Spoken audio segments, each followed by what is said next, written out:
And this is, I think, important that we want to be able to communicate to one another, and that's how we operate in church and in any relationship. Because his point is, in our relationships with you, that's noteworthy. Paul viewed his ministry in Corinth not just as a speaking engagement. Sometimes he was going to talk about the Bible. He looked at it as, I'm developing relationships with you. We're going to spend eternity together. And so he says, when I was operating on an individual level, in relational level, and in a corporate level with your church, I was doing it with integrity. I did it because I wanted to. My sincerity was there. And this is one of, especially we live in a world that's very flippant, very doubtful, and sincerity seems to be rare, doesn't it, in our world? It seems like there's a lot of people trying to get a lot of stuff, but we're always a little bit like, is this real? Is this, what's going on here? Especially when people call for our social security number or something. Like, I feel like maybe you don't actually have my best in mind. So Paul here, writing back to them, remember he was there for 18 months. He started the church. He's written the multiple letters, multiple visits, and he's having to write back and say, no, those were all things that were sincere. And we'll touch more on that. From there, he says this, we have done so relying not on worldly wisdom, but on God's grace. For we did not write you anything you cannot read or understand, and I hope that as you have understood us in part, you will come to understand fully that you can boast of us. And we'll stop there for a second. So this evidence that he gives is not only just based on past and the history, but he says, we did this, we had our relationships, we had our visits, we did this, relying not on worldly wisdom, but on God's grace. And then he gives an example. We didn't write anything to you that you could not understand.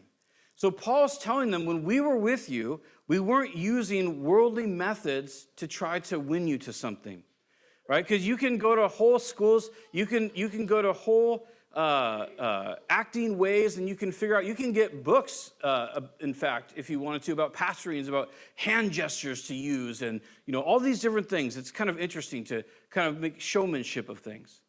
And so what Paul's saying, we didn't use any worldly ideology, anything that would have been self-centered, anything that would have been us motivated. He says, that's not how we related to you.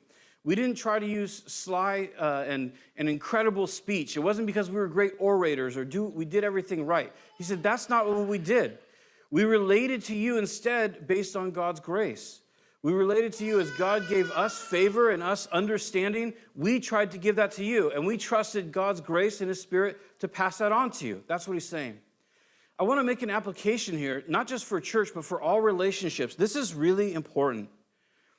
For any interaction that we have that's going to be on a continuing basis, a relationship, that we operate in integrity, that we don't exaggerate, we don't tell lies, we don't try to be something that we're not, we don't try to portray something to somebody that we're not.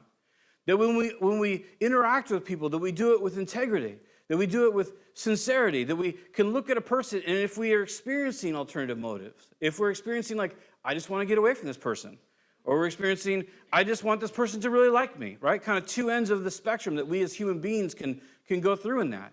That we instead move to a place where we say, no, I'm not going to operate from a personal feeling, an ideology of what I want. I'm going to operate with sincerity. I'm going to look at this person and take a moment to realize, this person was made in the image of God. This person, if they're a believer, is my brother and sister whom I will spend eternity with forever. This is a person that if I renounce or destroy or manipulate, I'll be accountable for that. That we interact in every relationship, not trying to use manipulation or guilt or shame or passive aggressiveness, right? All these different things that we can use in a relationship to try to get what we want. It's never healthy to do that. And Paul's going to actually bring this eventually at the end of chapter 1. He's going to talk about how he views being an apostle as an elder. He's going to say, we're here to just be helpers of people's joy. Because the incredible thing about relationships is that sometimes we can manipulate people. We can have ulterior motives. We can want something else that's just their best, the best for them. And so Paul here is making the point. He's saying that's not how we operated. It's not what we want. And for us, that's not how we want to operate, right? When we come and we gather together as a church, or we gather together as God's people, or we're at home in your marriage or with your children or whatever it is, we don't use worldly philosophies in our relationships. Not worldly philosophies like how to communicate well, but worldly philosophies that come back to how can I get what I want from this relationship? How can I get my partner to give me what I think I deserve or what I need? And that's just not what we're called to do. We're called to be those that are in relationships. We communicate with integrity. We communicate with sincerity. And we then move and operate in a way where we can lift one another up in any context. Does that make sense? And Paul's saying that's what I'm about. This is kind of a shtick for me. And it's a shtick for me because I don't think we do that. Humans, we as humans. I think, just from observation of my own life and observations from different counseling that I've done over the years, for the most part, we don't operate that way. We say that we want to. We talk about operating that way. But then as soon as we're kind of left to our own devices and we're in the moment of something, we instead just stamp our feet and try to, whether bully people or manipulate or shame someone or whatever it is to get some desired end. Sometimes it's so sick and so satanic that our end and our desire is just to rile someone up. We have cute sayings for that. We call it pushing someone's buttons. It's wickedness. We're not here to push people's buttons. We're here to show people Christ. We're here to make sure that they're loved. We're here to make sure our spouses are loved, our children are loved, strangers that come in are loved, the ones that smell good and the ones that don't smell good, right? We're here to make sure that every single person we come in contact with, that they know the love of Christ. Jesus told us that that's how the kingdom works, right? He said, herein, John 13:35, herein, in this thing, that everyone will know that you're my disciples if you love each other.